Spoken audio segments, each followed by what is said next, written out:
Imagine-se vivendo na Europa do século XIII, sem eletricidade, sem água encanada, sem antibióticos. A vida era moldada pelas estações do ano, pela religião, pelas guerras e pela rigidez brutal das hierarquias sociais.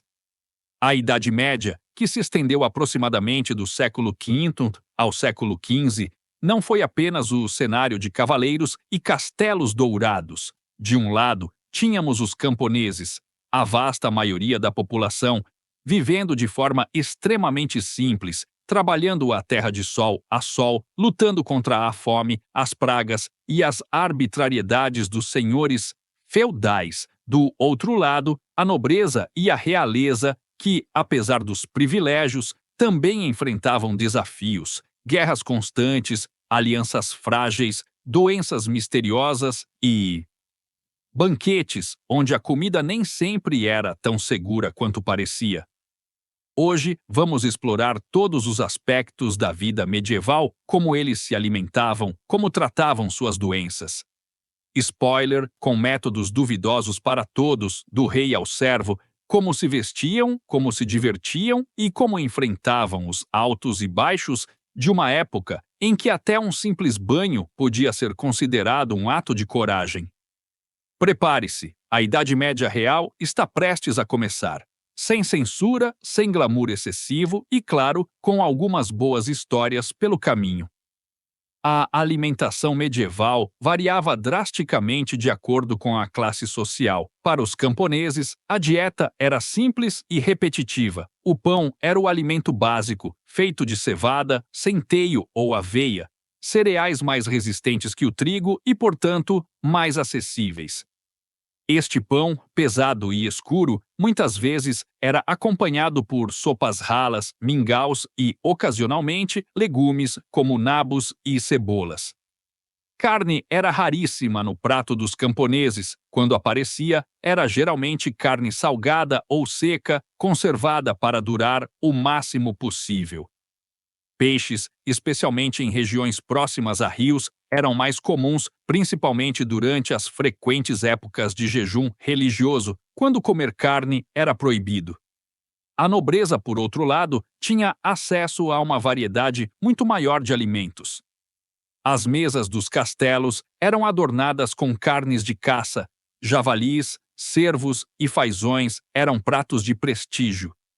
Além disso, banquetes reais exibiam uma quantidade impressionante de pratos condimentados. Usavam-se especiarias como pimenta, canela e noz moscada, importadas a preços altíssimos do Oriente.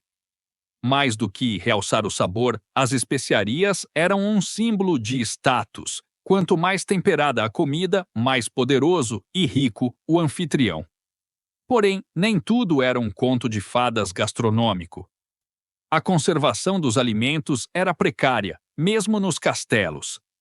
A carne muitas vezes fermentava e o vinho, servido em grande quantidade, nem sempre estava nas melhores condições. Comer mal armazenado era tão arriscado para o camponês quanto para o rei. E o ritual de comer era bem diferente. Talheres eram raros. Usava-se as mãos, um pedaço de pão duro como prato, a chamada tranche, e a etiqueta à mesa, digamos, era bastante flexível. Quando falamos de higiene na Idade Média, precisamos, antes de tudo, deixar claro: a noção de limpeza corporal era muito diferente da que temos hoje. No início da era medieval, os banhos públicos eram relativamente comuns, especialmente nas cidades maiores. Inspirados pelos romanos, os europeus ainda frequentavam casas de banho, onde a água aquecida tornava o ritual de lavar-se algo social e, por vezes, até terapêutico. Contudo, a partir do século XIV, com o surgimento da peste negra e o fortalecimento da influência da Igreja, a visão sobre os banhos mudou drasticamente.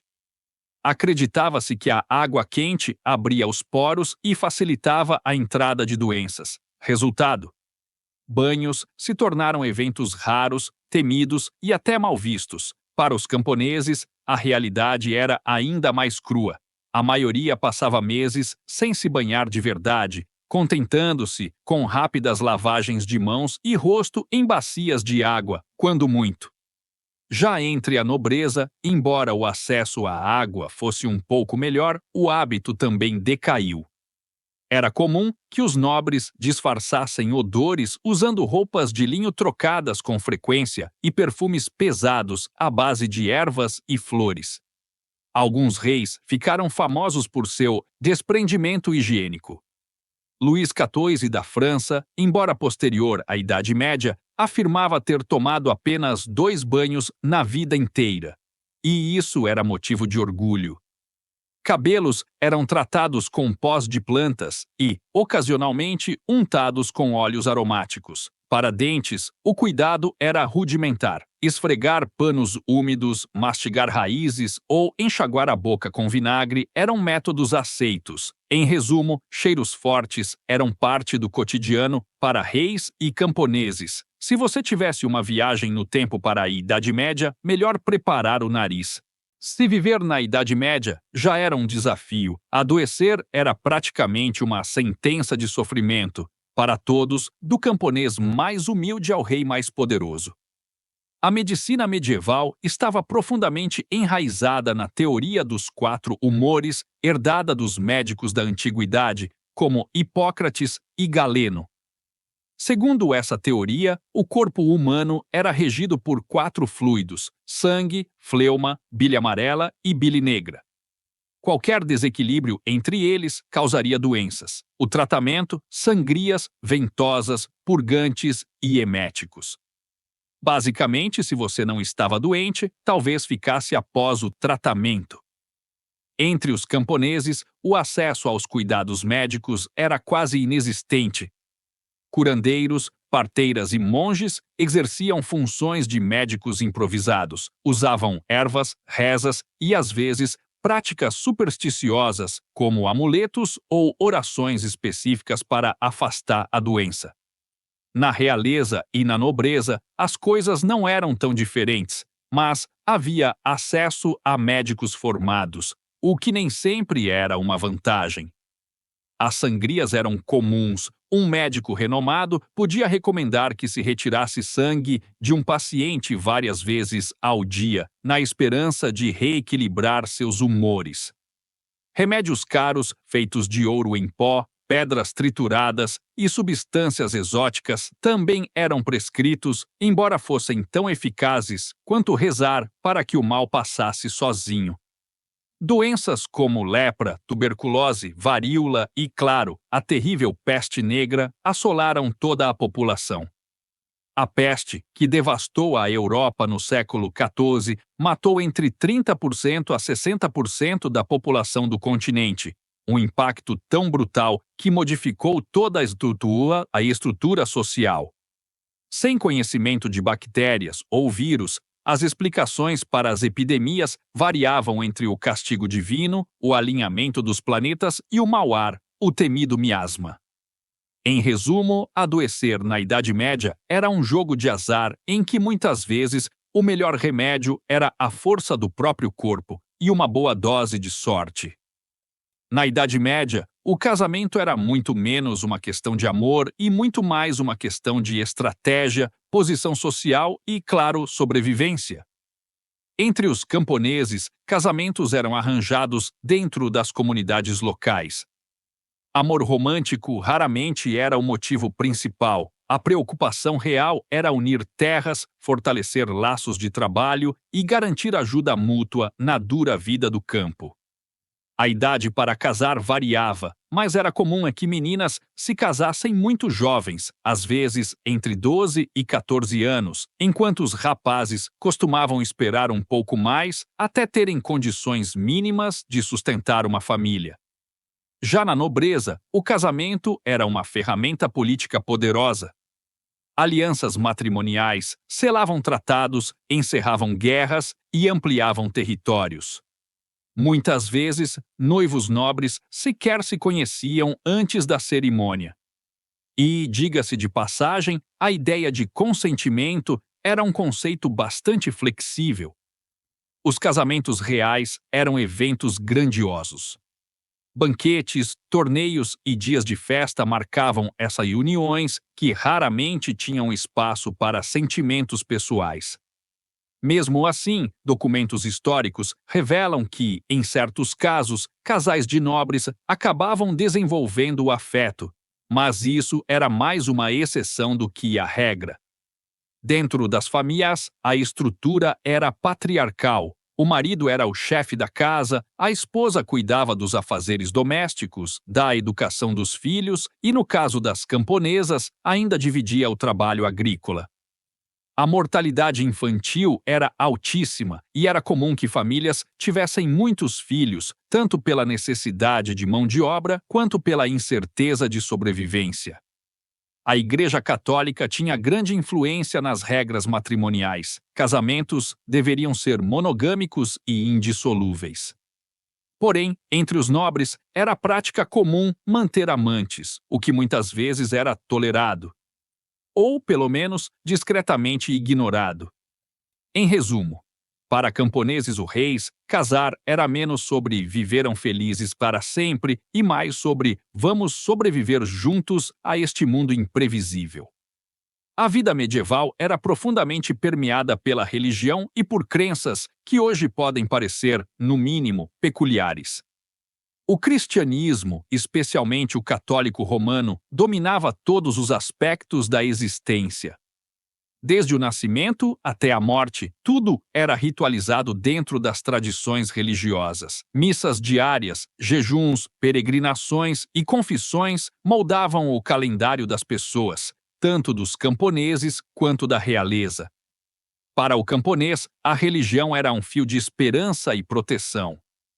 Igrejas locais eram centros comunitários e o padre não era apenas um líder espiritual, mas também uma figura de autoridade e, muitas vezes, o único alfabetizado da região. Entre a nobreza, a fé também era crucial, mas frequentemente misturada a interesses políticos. Construir uma capela particular, patrocinar monges ou financiar cruzadas não apenas assegurava o favor divino, como também reforçava o prestígio social e político da família. Mas a fé institucional não impedia a coexistência de crenças populares e superstições. Era comum acreditar em bruxas, demônios, fadas, espíritos e maldições. Eventos naturais como eclipses solares ou epidemias eram vistos como sinais de ira divina ou influência maligna. Amuletos, relicários contendo pedaços de santos ou o que se dizia ser e rezas específicas para afastar o mal faziam parte do cotidiano. Alguns chegavam a costurar pequenas cruzes de madeira nas roupas ou enterrar objetos simbólicos nas plantações para garantir boas colheitas. Curiosamente, muitos desses costumes eram aceitos pela Igreja, desde que não competissem diretamente com sua autoridade. Em tempos de crise, guerras, pragas, fome, a explicação padrão era espiritual. Ou Deus estava punindo a humanidade, ou o diabo estava à solta. Em resumo, a vida medieval era uma delicada dança entre fé sincera, medo constante e uma coleção de superstições que serviam para dar sentido a um mundo imprevisível.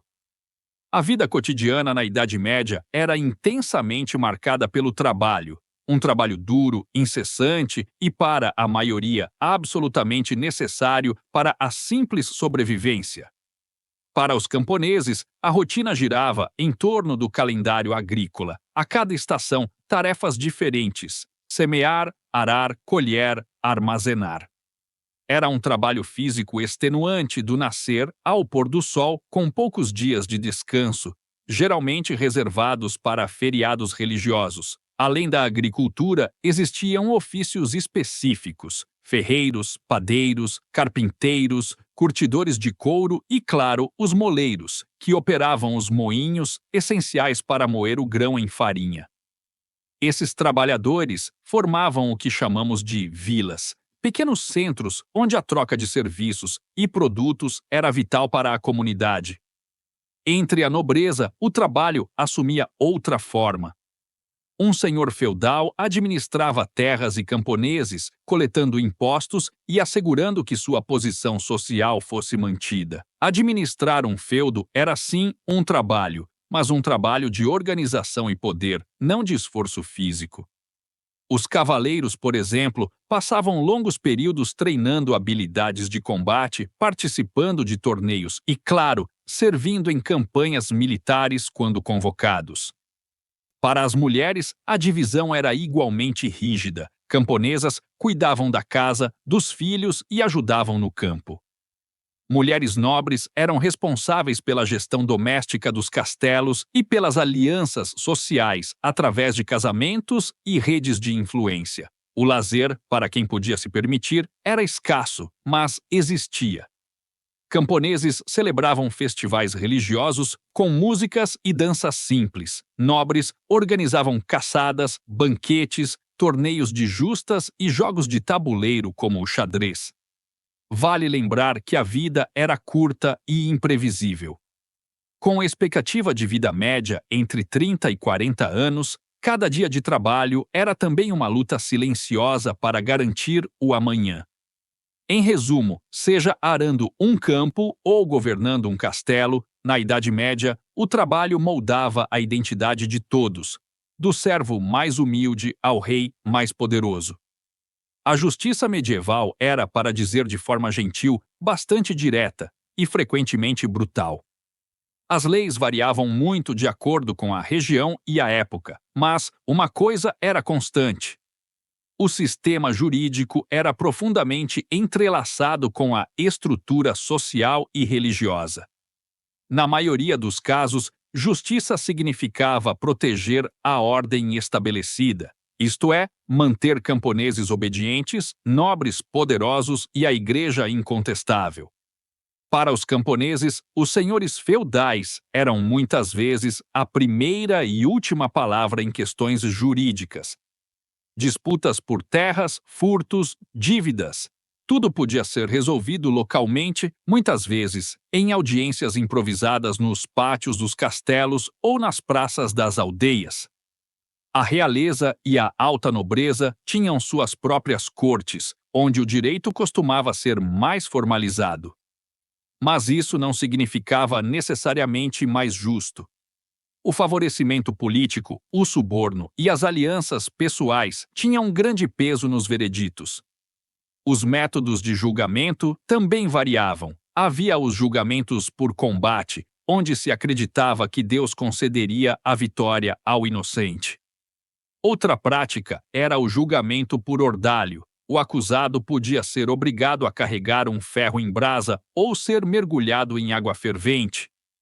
Se a ferida cicatrizasse bem, era sinal de inocência. Caso contrário, má sorte. As punições eram severas e públicas. Para pequenos furtos, podiam cortar uma orelha ou marcar o rosto do condenado. Crimes mais graves, como assassinato, traição ou heresia, podiam levar à forca, decapitação ou métodos ainda mais dolorosos, como a roda ou o empalamento. Entre a nobreza, embora a pena de morte fosse possível, os métodos eram, digamos, um pouco mais dignos, como a decapitação rápida.